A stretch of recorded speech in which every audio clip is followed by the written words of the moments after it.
Dans un premier temps, nous découvrirons le texte proposé et nous procéderons à une brève analyse. Dans un deuxième temps, nous étudierons ensemble le lexique propre à la description d'un animal. J'observe et je découvre. Le panda géant est un mammifère de la famille des ursidés qui se caractérise par une corpulence assez volumineuse. En effet, cet animal pèse entre 80 et 125 kg pour une taille moyenne de 1,65 m. Il possède un pelage noir et blanc. La femelle est généralement plus petite et moins volumineuse que le mâle. Le panda possède 6 doigts dans un faux pouce. Ce doigt lui permet d'attraper les tiges de bambou. De quel animal parle-t-on dans ce texte?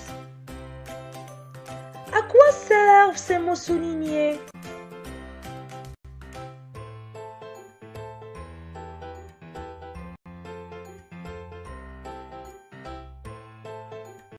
Le texte parle du panda. Ces mots soulignés servent à décrire un animal. Je manipule et je réfléchis. Souligné dans ce tableau. Géant dans la case du taille. Volumineuse, sa corpulence. 80 et 125 kg. Poids. 1,65 m. Taille. Noir et blanc. Pelage. 6 doigts. Le nombre de doigts. Bambou, c'est sa nourriture. Je désigne dans ces phrases ce qu'elles décrivent. Taille, danger ou lieu. Le panda vit en Chine. C'est le lieu. La pollution de la mer tue les oiseaux marins. Danger. Les gorilles sont plus grands que les singes. Taille. Que dois-je retenir de cette leçon? Pour décrire un animal, on peut décrire son physique, taille, poids, pelage, corpulence et sa couleur. Son lieu de vie, la ferme, la rivière, la forêt, la montagne, la jungle, l'océan, la savane, l'étang, la banquise, le désert. Ses actions. Il rampe, il saute, il court, il nage, il grimpe, il vole, il est rapide, il est lent. Sa nourriture. Il est carnivore, il est herbivore, il est omnivore. Des plantes, des fruits, des animaux, etc. Danger qui le menace. La pêche excessive. Déforestation. La chasse. L'effet de serre. Il mesure mètres, centimètres. Il est petit, grand, lent, court. Son poids. Il pèse kilogrammes ou bien grammes. Exemple, c'est un oiseau. Il pèse entre 20 et 25 grammes. Il mesure 15 cm. Il est petit. Pelage. Pelage blanc, gris. Les poils, la fourrure, les plumes, les écailles. Sa corpulence.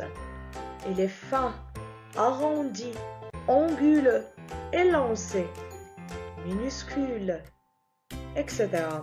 Sa couleur, elle est marron, blanc, noir, jaune Exemple, l'éléphant est le plus grand mammifère. Il a une trempe grise. Son lieu de vie.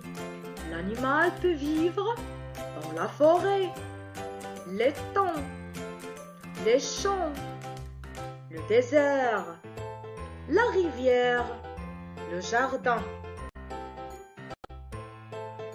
la savane, la banquise, la montagne, l'océan, la jungle et la ferme. Ces actions. Exemple, l'escargot rampe, le kangourou saute, le repas nage, la mouette vole, la tortue marche et les lance, la panthère court, elle est rapide, les singes grimpent. Sa nourriture, le rhinocéros mange de l'herbe, il est herbivore. Le lion mange de la viande, il est carnivore. L'ours mange de tout, il est omnivore. Danger qui le menace.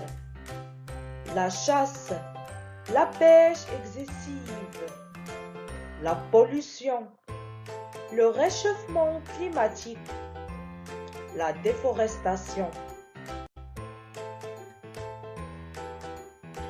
Essayons de décrire cet animal.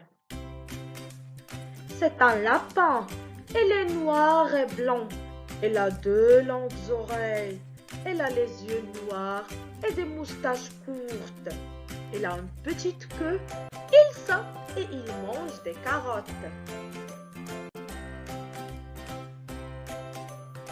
C'est un chat. Il est grand. Il est blanc et gris. Il a les yeux bleus. Il est très mignon et sympa. Il aime les sardines. Pour bien maîtriser le lexique du jour, je vous propose des petits exercices d'application. Dans cet exercice, je dois relier par une flèche chaque phrase au type de la description convenable. Le cheval galope dans la prairie. C'est l'action. Les scorpions vivent dans les régions sèches et chaudes. Le lieu. Une étoile de mer a normalement 5 bras, mais peut en avoir jusqu'à 50. La description physique. La pêche excessive menace les poissons. Danger le menace. Exercice numéro 2. Je complète le paragraphe par la tête allongée, le ventre volé, yeux jaune, mer, nager.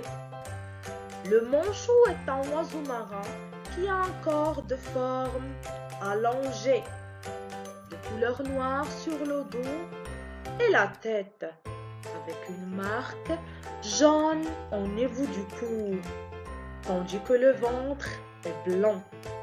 Il est muni de 2 yeux plats et rigides qu'il utilise pour nager. Bien qu'il ait des yeux, le manchou est incapable de voler.